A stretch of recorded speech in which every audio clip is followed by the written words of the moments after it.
Voilà, Eugène avec Ganda aux éditions Slatkin. Bonjour Eugène. Bonjour.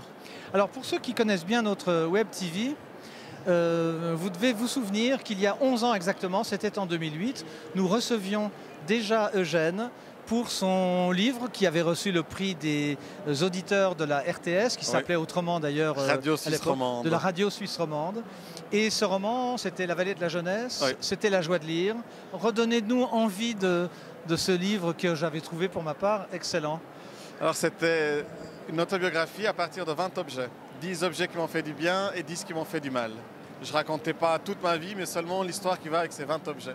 Moi, celle qui m'a frappé, c'est les oranges. Alors, racontez-la nous en 30 secondes. Oui. En fait, je viens de Roumanie, de Bucarest, et mes parents étaient partis en Suisse demander l'asile politique, puis mon frère et moi, on est restés en Roumanie. Et puis, on ne comprenait pas pourquoi on n'est pas parti avec eux, parce qu'en fait, c'était impossible, partir tous ensemble. Et il y avait des kilos de tomates sur le balcon, puis on s'est mis à jouer avec ces tomates. On les lançait depuis le balcon, et puis on se disait, avec mon frère, celui qui touchera cette personne partira pour la Suisse avant l'autre. C'était pour montrer que quand on est petit, même quelque chose d'inquiétant, dramatique ou mystérieux peut devenir un jeu sans problème. Alors retrouvez dans vos bibliothèques, vous avez certainement cet ouvrage. Ganda chez Slatkin, alors c'est tout à fait autre chose, c'est un roman cette fois.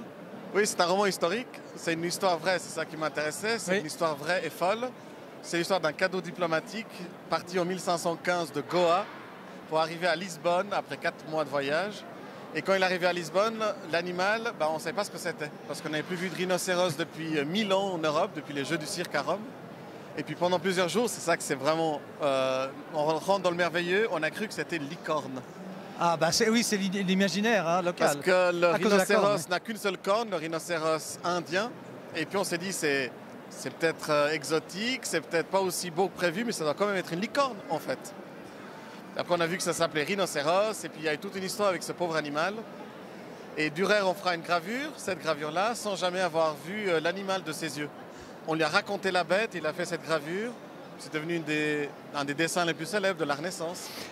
Je vais préciser pour notre plus jeune public ce que vous appelez Goa, c'est ce qu'on appelle Panjim aujourd'hui, c'est l'ancienne colonie portugaise. Et je vais vous faire un aveu, je vivais en Inde lorsque le Pandit Nehru a pris 2 jeeps, a encerclé Goa et a remis la main sur cette concession. Ça paraissait une chose extraordinaire, mais c'était une révolution. C'est vrai que c'est la taille d'un village, mais d'imaginer que l'animal vienne de là-bas.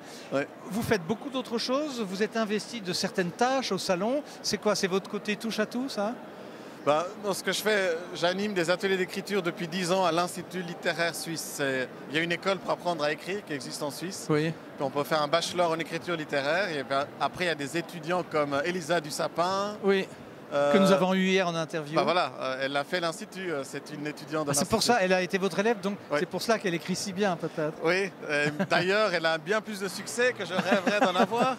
Du coup, je me suis dit, il y a un proverbe zen qui explique ça. Si l'élève n'a pas dépassé le maître, c'est que le maître a mal travaillé.